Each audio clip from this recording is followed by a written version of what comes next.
দীর্ঘদিন ধরে কাবা শরীফে বিশেষ ধরনের তালা এবং চাবির ব্যবহার হয়ে আসছে।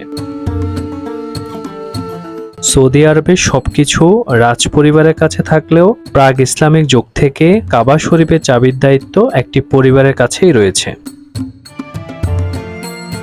এই সম্মানিত পরিবারটি হলো মক্কার বনু তালহা গোত্র। মক্কা বিজয়ের পর থেকে হযরত মুহাম্মদ সাল্লাল্লাহু আলাইহি সাল্লাম এই গোত্রের হাতে কাবা ঘরের দায়িত্ব রেখে দেন। মক্কা বিজয়ের পর হযরত মুহাম্মদ সাল্লাল্লাহু আলাইহি সাল্লাম তাদের কাছ থেকে চাবি নিয়ে কাবা ঘর পবিত্র করেন। চাবি দেওয়ার সময় নবী করিম সাল্লাল্লাহু আলাইহি সাল্লাম বলেন, হে বনি আব্দুদ্দুর, কিয়ামত পর্যন্ত চিরদিনের জন্য এই দায়িত্ব গ্রহণ করো। জালেম ছাড়া কেউ এই চাবি ছিনিয়ে নিবে না। বনু তালহা গোত্রের লোকজন 1500 বছর ধরে এই দায়িত্ব পালন করে আসছে।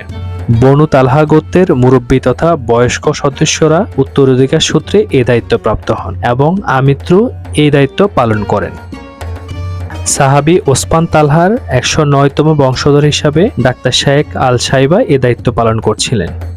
তিনি আজ আল্লাহর জিম্মায় চলে গেছেন।